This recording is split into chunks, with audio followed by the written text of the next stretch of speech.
Right now on Full Custom Garage, Master Metalman Ian Roussel attempts to create a wild bubble top on a 62 Thunderbird. This bubble top is kind of the holy grail of fabrication. It's pretty mysterious.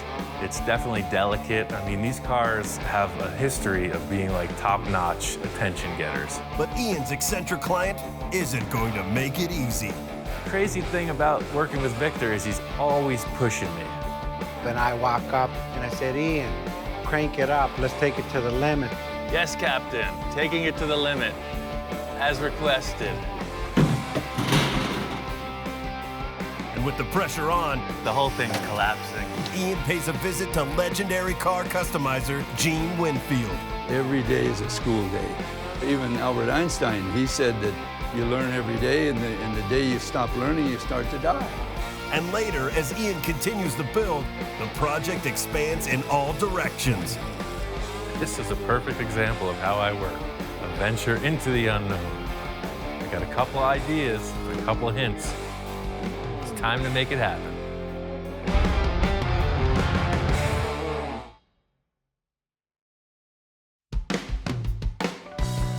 Victor started off as his client. I would do random modifications on his cars, and he's become my biggest patron. The dude, I don't know how many cars I've built for him, but if you look at the examples of where this man goes, his cars are top-notch. Ian, throughout our relationship, has been able to achieve anything I ever wanted to do. The guy's got an imagination that I've never met anybody that has like his way of thinking. Everything we do is art. These are not cars, these are works of art, they're sculptures. Victor's cars are full custom stuff, really artsy, and he trusts me to just go off with my own designs, and if they work, he follows through with it. Otherwise, we just collaborate on a lot of stuff.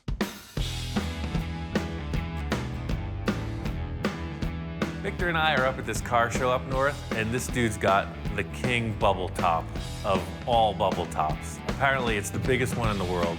This car is out of control. Victor says he wants one, and I gotta pull it off. So I said, you know what?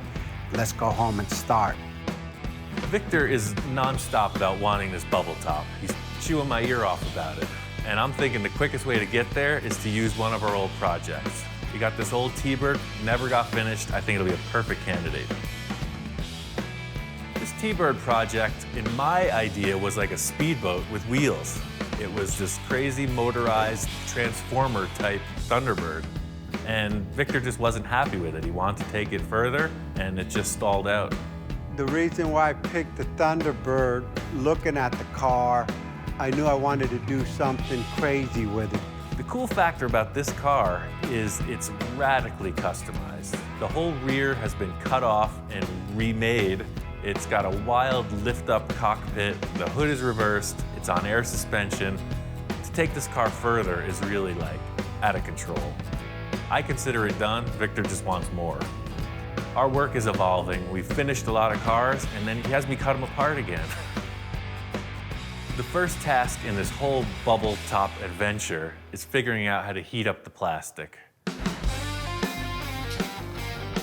first task in this whole bubble top adventure is figuring out how to heat up the plastic. The only hints I have at this are some pretty obscure writings about how Ed Roth did it. Some folks say a pizza oven. Other people have talked about like electric heating elements. The real challenge here is figuring out how to heat up a huge amount of square feet of plastic at an even rate. I got a couple ideas using some sheet metal, some plywood, and angle iron with a masonry board as insulation. I need to build an oven big enough to heat this thing. So what I ordered was 2 different thicknesses of plywood. The heavier stuff will be the form for the Lexan when we inflate it. The thinner stuff is for the walls. And the masonry board is insulation, and the galvanized steel is just something hopefully to reflect the heat and protect all of it. The loose factor about this oven is there's no way to test it except to do it. So I'm gonna build it, fire it up, see what happens. We're gonna build a frame to hold these masonry sheets. and then cut the plywood and sheet metal to match. The cool factor of this whole bubble top thing is, like, I've seen this since I was like 8, 10 years old. You know, these cartoons of cars with crazy plastic roofs. How the heck do they do that? I've always wanted to find out.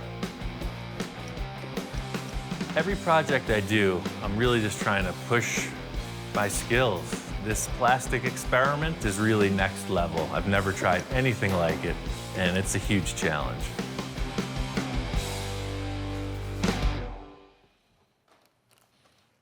That's all the sheet metal panels. Next is the dusty part.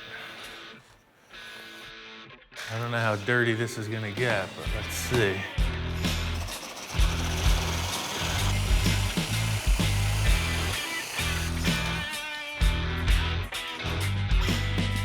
After about 12 or 15 sheets, we should have a nice mess going.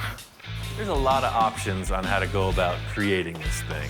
I really could just farm it out to a plastics company and be done with it, but that's not how I work. I want to figure this thing out and make it my own. Get my playpen, spend some time. See, so by putting the screw through this way, it grabs the plywood, sandwiches the whole thing together. All I have to do is put in 5 million screws. I mean, the real cool factor about the bubble tops is that it was completely custom. It wasn't seen on anything else. It was handmade for each particular vehicle. Well, now that these little sandwich panels are made, they need to be retained in the angle iron structure. So I think I'm just gonna put 3 uprights on each side. That way it'll all kind of flex, but it definitely won't fall apart.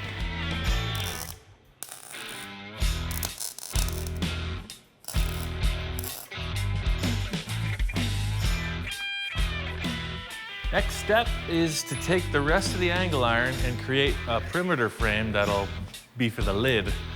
The lid's gonna be a few different sandwiched pieces. It all kind of has to fit together, so I'm just gonna finish up the heavy welding here and bring it to the location. The rest is all screws and wood.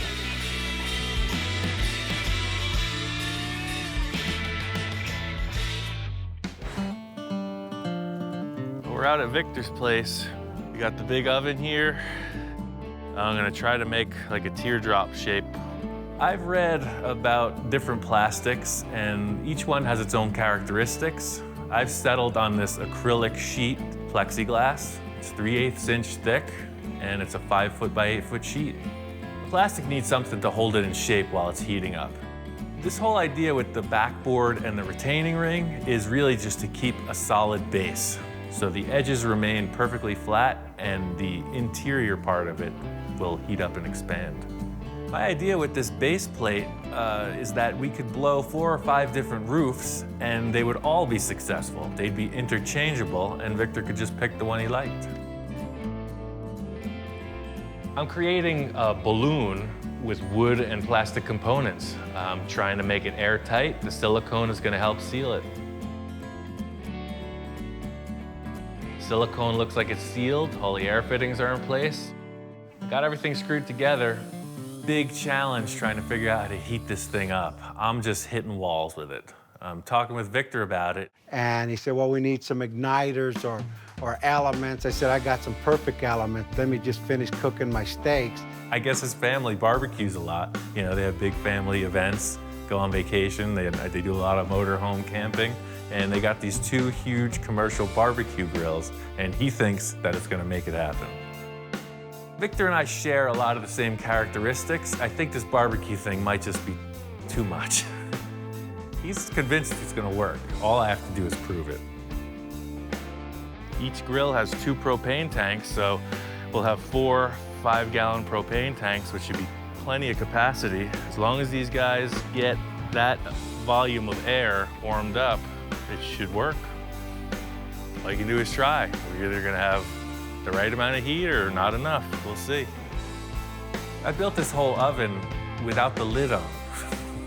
So we're here, we're doing this, and it occurs to me that with the lid on, you can't see anything inside the box. That's a problem. I used to work in a foundry, and they had this huge kiln, and it had this perfect porthole that you could look into it. So I'm just gonna cut a hole in the box and make the same little door that I saw on this kiln. Got a couple portholes cut in the thing, got a couple barbecue grills. We're just going for it. It makes some heat. Let's put the lid on. In keeping with the low-tech approach, I've got some plumbing pipe, simple gauge, and some air fittings. The idea is to just create a controlled air source to inflate this thing. Target temperature for this is 375 degrees to get the plastic that hot. I had the idea that this laser thermometer would be a perfect way to check out the temperature, and yeah, the readings are consistent, it's heating up, and it seems like it's gonna happen. Pretty weird. This huge sheet of plastic, as it heats up, is starting to deform. It's getting like all wobbly looking, and just putting a little bit of air pressure in it. And just strategically putting the air in and heating it up, and I walk up out of coming from a project that I was on, and I said, Ian, crank it up, let's take it to the limit. Yes, Captain, taking it to the limit, as requested.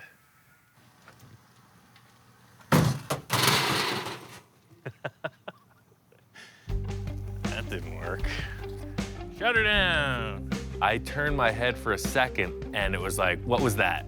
Within 2 minutes, the thing started tweaking and blowing, and I could see the look on Ian's face like, what the hell did you make me do now? Shut everything off, it's gonna melt the plastic real bad.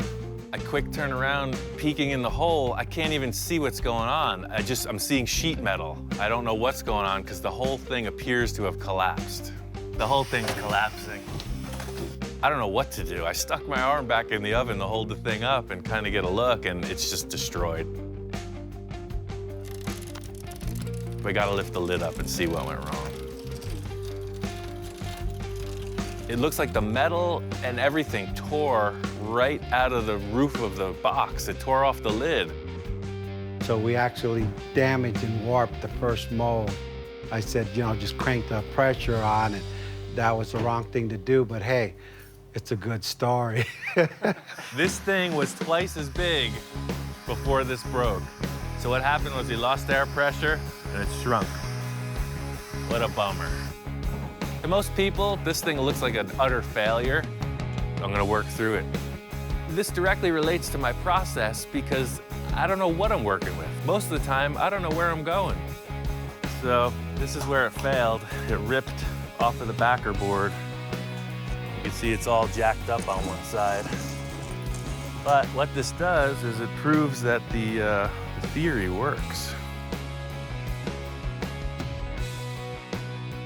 This whole process is pretty mysterious. The only guy I can think of to talk to about it is Gene Winfield.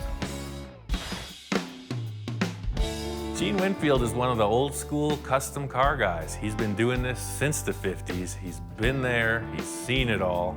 And if I need some advice, he's the go-to guy. Well, I was glad to see Ian come up here today and ask me some questions about blowing a bubble. I've done it, of course, over and over for the years and years that I've been building cars. I do metal shaping seminars all over the world, actually. I want to teach people and keep this thing going. Every day is a school day. Even Albert Einstein, he said that you learn every day, and the day you stop learning, you start to die.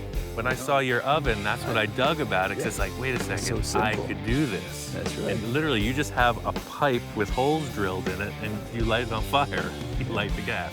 Well, we made that when I was doing Blade Runner. I built 25 cars for the movie Blade Runner.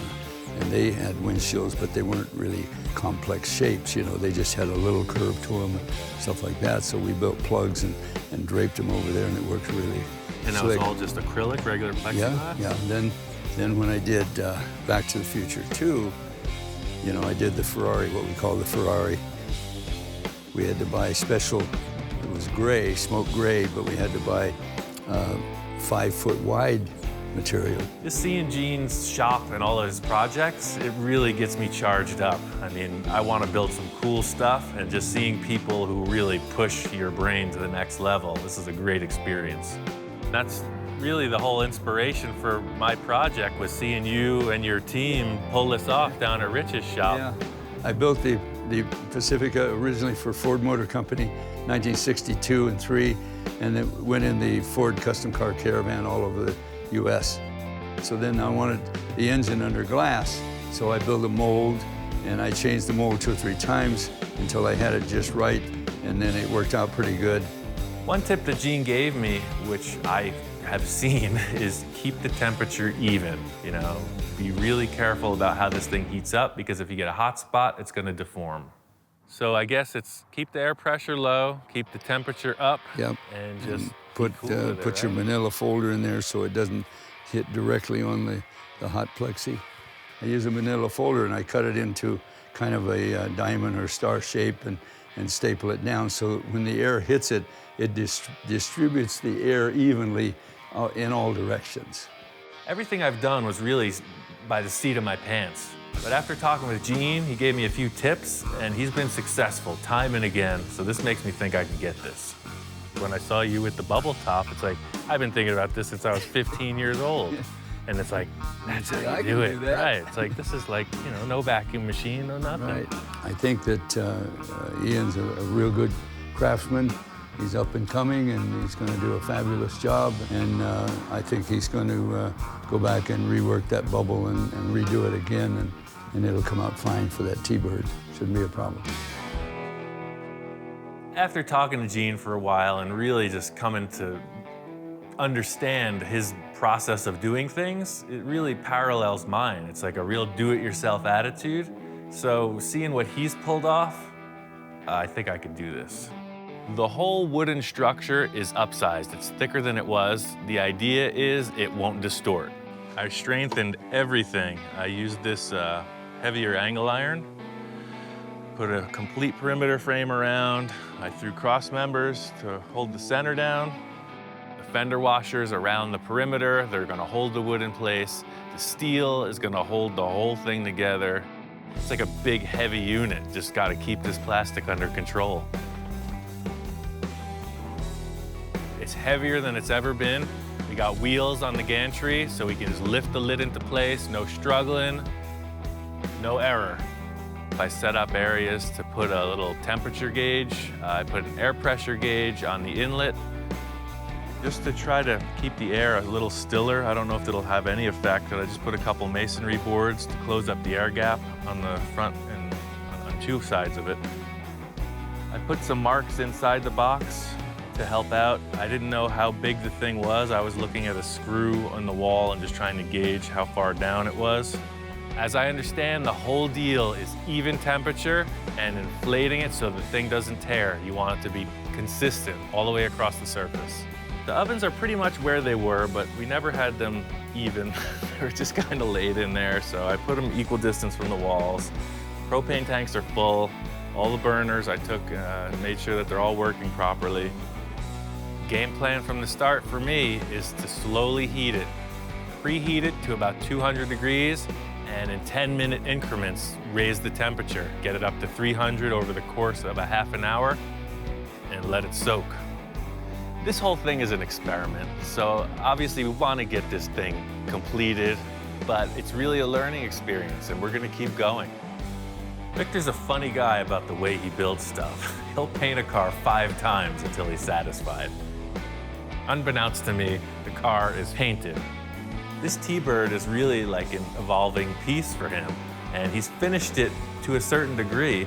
I think he's just trying to get the final exterior look. I think if I just put a bubble top on it, this sucker's finished. From the start, Victor wanted to see what's going on inside. I'm crawling around the ground, peeking in. I got my little system, so he brings out his great-grandfather's family heirloom mirror. We couldn't really see. We were looking underneath, and it's pretty warm. I said, let's get some mirror. You want to use this? This is passed down for 10 generations. That's how committed I am to the cause. I might lose my heritage, but we got a bitchin' bubble top. He found a way to squirm a mirror in there somewhere so he could check out what's going on. I put it underneath, and actually we were able to see the bubble being blown. Don't tell my wife I used it, but, you know, in fact, Thanks for reminding me, I'm gonna go put it back inside and wrap it back up. I think it brought a bit of good luck. My plan is working. The slow heat, the low pressure, it's not over 3 PSI at any point. It's very low air pressure. And the thing is taking a great shape. It's the best one yet. There's none of that weird deformity like we had on the first try. Thing looks freaking smooth, man. It's nice. Lifting the lid up, this is a home run. It looks like magic. It's better than I hoped. Look at the radius on the front of this, man. It stood up really good. My whole life has led up to this, my entire career. Look at the freaking front, dude. It's like, bing. We set it on the car, and the contour, front to back, it's a part of the car already. I think that's the top. I think that's the right bubble for this car. That's perfect. It's perfect. This thing's on the car for 15 minutes. Everybody's praising it, you know, wow, yeah, that was a great experience. Victor wants to go bigger. He wants something better than this. When I seen it come out, I said we achieved our goal. And if we were normal people, we would say, all right, let's get the hell out of here. We're done, but we're not. Technically, bigger means more heat, more air pressure, a little more time in the oven. And we've already proven that that amounts to disaster. But Victor wants more. We were really successful with this last dome we inflated. The proportions are dead on. Talking with Victor, he wants to max it out. That's how he rolls. We're gonna just push it hotter than ever and more pressure than ever. We're gonna get the biggest shape we can out of the box that we have. I'm following the same procedure as the other times. This time, though, I'm gonna let it cook a lot longer. The way this one's coming together, this one seems to be coming out the smoothest of all of them. I just don't want to get it too close to the flame because that's certain death. It's still pretty nerve-wracking. There's uncharted territory. How hot can you go? How much pressure can you put in? We'll see how hot it gets.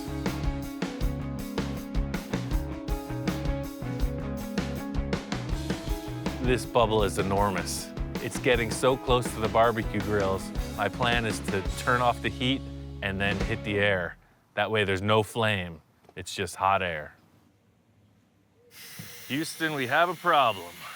All right, let's try to cool it. I think we could save it, but it's definitely giving out. See the edge is all warped out? Yeah, we got trouble. Fudge.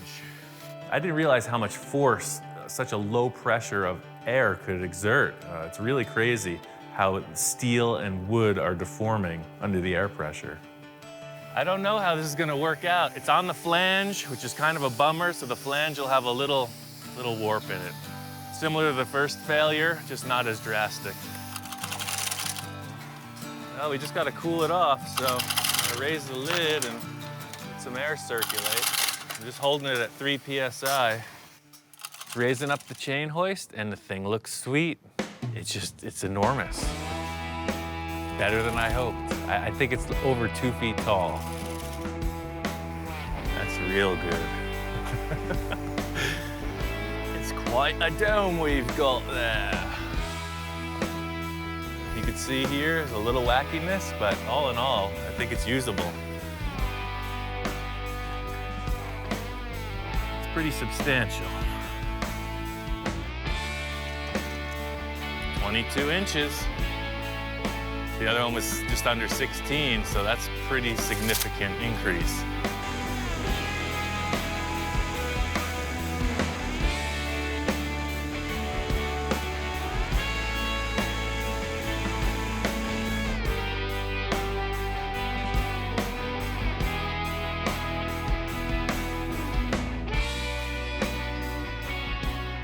So we're putting this thing on the car, but it's big.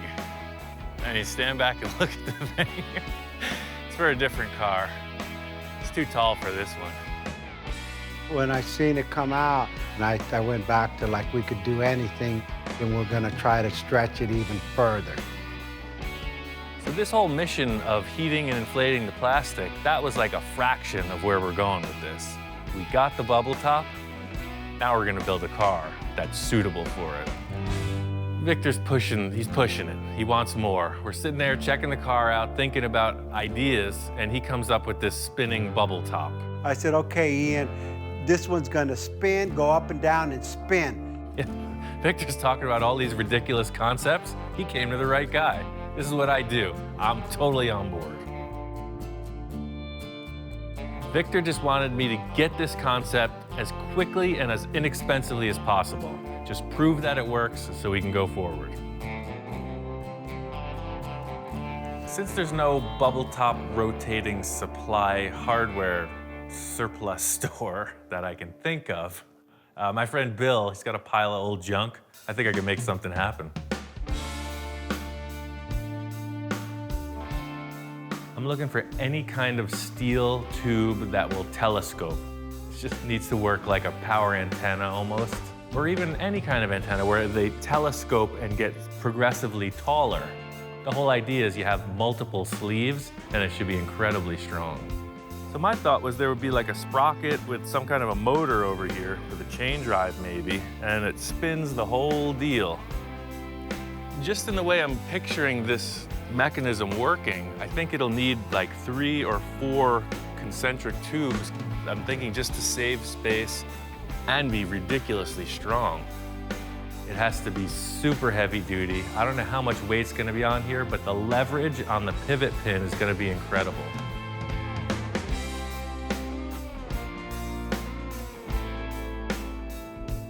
If I made this into a U shape, like a saddle, and I could put a pivot through here, so it would be sitting like that, and then it would tilt up and down and swivel around. It'd be kind of like a mechanical bull almost. We could buy anything, hydraulics, motors, whatever. I just gotta see if this thing has the capacity to perform. To get this whole deal to spin, I'm thinking some kind of a chain drive would be good, because it really gives you the opportunity to move the motor further away from the whole pivot assembly. This is what I'm using. Bottom line is, this is such a crazy concept. I just gotta throw it together, low budget, quick and dirty, and prove that it works. When I'm just setting it up here in the car, I realize that the car's in the way. I gotta cut out a huge chunk of the automobile to make this design work. Victor was so proud of this paint job with the gold leaf, you know, it was a really hot looking car. So I sent him a piece of it. You know, it's just, that was his favorite paint job, so I wanted him to keep a piece of it.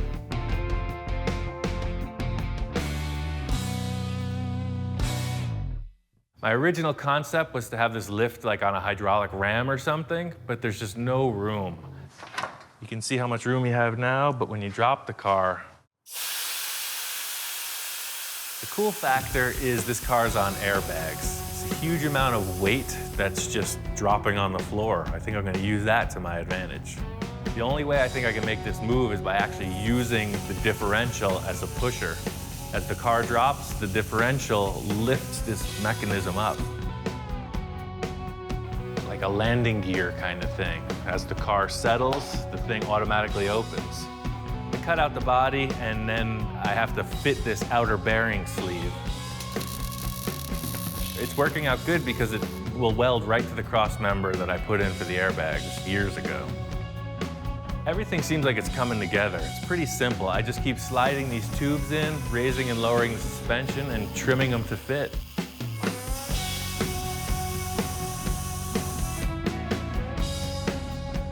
This saddle isn't really working on its own. It's designed to work with the leverage of the big dome attached to it. So I'm putting this rod on to simulate the leverage that's gonna be there in the end. Prepare to lift.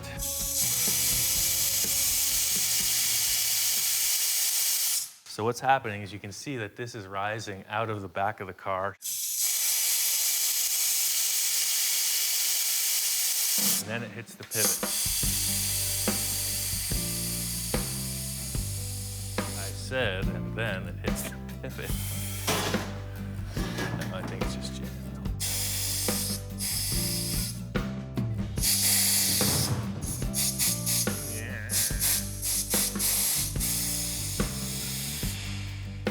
right? That's pretty cool. And then it comes down.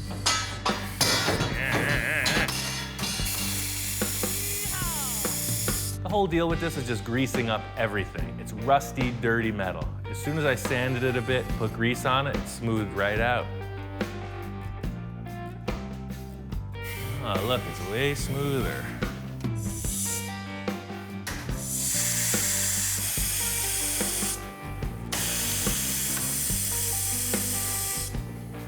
I'm stoked. This thing is working better. Every time I raise it, it smooths out a little more. To the layman, this could seem pretty sketchy, but I call it a success. I had this in my brain and it's actually functioning. That's cool. The up and down motion is working perfect, but we're not out of the woods yet. I really want this thing to rotate. I'm gonna do whatever it takes. The next step is making a support ring to hold the acrylic dome. It's really a no-brainer. It's just some 1x3 heavy wall rectangle tube. The whole plan with the shape of this ring is to use the wooden backboard from the original oven. That way I'm sure that the contour matches this plastic bubble. The hardest part about this is going to be this really tight radius at the front. I think what I'm going to do is put the tube on the roller and create a gradual arc like it is through here. The thing with the bender is it makes perfect circles. This is kind of an ellipse, sort of like a spiral. So I'm gonna have to take that circular shape and tweak it. It's got a couple different radiuses in it. I'm gonna have to put the saw to use. I'm gonna have to just slice every inch or so and kind of fold in a tight radius for these corners. So the whole deal here is you can see how it was, but by slicing it, see, it makes a tighter radius.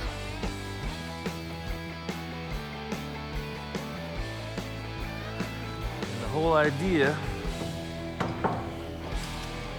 is to just keep trimming it to fit. I'm gonna TIG weld all of this because it's gonna be a lot less finish work. It doesn't have a big built-up bead like the MIG welder, so it takes a little longer, but the finish time will be reduced because you'll see there's gonna be a ton of welds on this.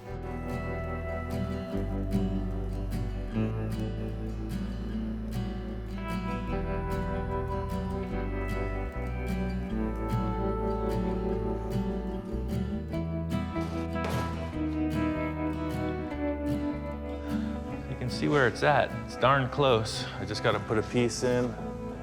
What I'm going to do is sleeve these tubes inside so that it's a very strong join at the front where they come together. And then back here, I'm going to put some kind of a huge support plate that'll match onto that saddle there. Once I put the plastic on here, I'll just go through with a series of holes and put some kind of a rubber grommet. That way the metal is never touching the plastic. It's just suspended in like a rubber bushing.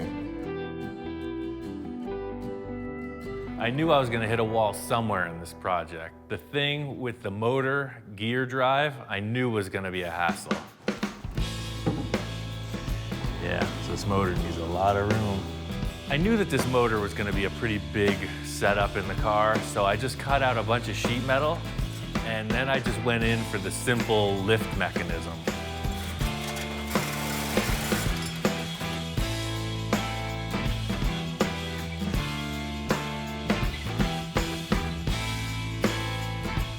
This thing is working, you know, it leaves room for development, of course, but hey, look, it's happening, right? It's a little loose, but it's working.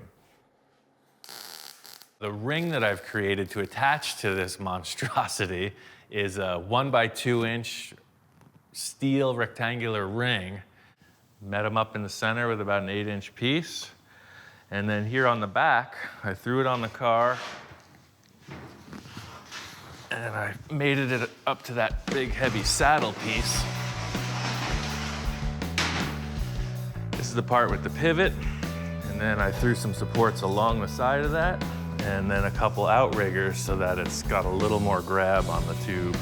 The thing weighs about 60 pounds and it's roughly 5 foot wide by 8 foot tall, and I'm hooking it up to an Angry motor.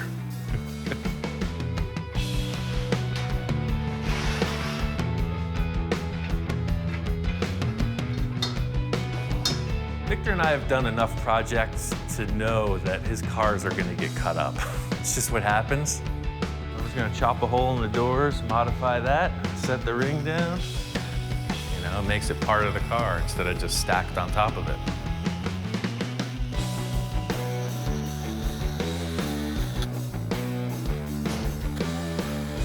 This whole thing is in its conceptual stage. These bubbles are so delicate, I don't want to ruin one of the keepers. I brought the damaged one to try out. That way, if it fails, no loss. So it's still not perfect, but it's working. As long as it lifts this plastic and spins it, I think we're going to Victor's. On to the finish.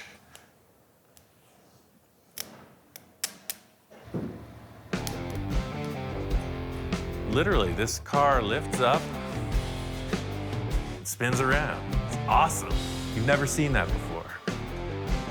Probably for a reason.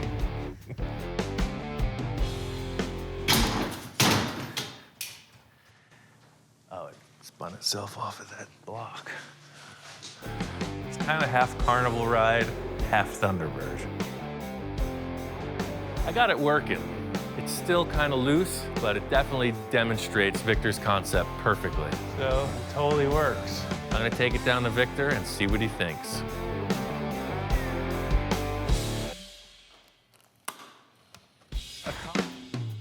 Okay, I got this car back to Victor's. We'll see what he thinks about it. There's a couple small issues, but all in all, I think we're gonna work through it. It's really tough to say how Victor's gonna respond to this. I know he likes to far out stuff, but I also know he likes to see things delivered properly. I pull in with the trailer and I see Victor. He's not really jumping for joy, let's say that. The car shows up, it's half disassembled, there's a bunch of foam stuck to it. When I first saw the car, I seen it was in the rough state. I want a system that will open up and rotate and be safe and secure. So that's what we talked about, and that's what I'm hoping to see today. It's all there, it's proven to work, so that's kind of where we're at. I just need you to make a decision on whether you'd like it to spin or not. How fast is it going up and how fast is it rotating? It rotates too fast. Like how fast is too fast? Like it wanted to kill somebody. So let me show you the rotation. I'll ask you to stand back when I turn it on. He put it on and it was rotating like very fast. He almost took off my head a couple times. But just seeing this wild concept got his brain going in a whole new direction. Accomplishing this bubble top, I think I might have like blew a fuse or something in Victor's psyche because now he's really going off the deep end. He's talking about some wild concepts, and we're only at the beginning of this next stage. On the next episode of Full Custom Garage, the bubble top goes out of this world as Ian and Victor take it to the next level. I want it to be like a spaceship. It's already been built 2 times, what's one more time? Some people would think of this abstract idea as like, what? And I'm like, yes, charge onward, we'll figure it out. I spent a couple seconds inside that dome and it's hot. So we're having vents in the front that'll vent the cabin and then vents in the back that'll exhaust it. My whole task here is creative metalwork and mad scientist inspiration. He's got pro body guy on the job, he's got a pro interior dude. I meet the guy and it turns out he's deaf. And Victor's like moving around, flailing his hands, this and that. You know what? I move my hands and I'm a hand talker, if you could see, and we could communicate perfectly. He's talking about making it look like this is like the main power source for the entire car. It's crystal-powered spaceship. I'm a subtle guy, if you could tell by my car. We're on the final run of the whole game right here. And Victor comes up with another idea. But now I said, Ian, we need a new element. He wants to take it one step further, so we're gonna try something unique once more with the roof. I don't know exactly how we're gonna get there, but this car is gonna be amazing.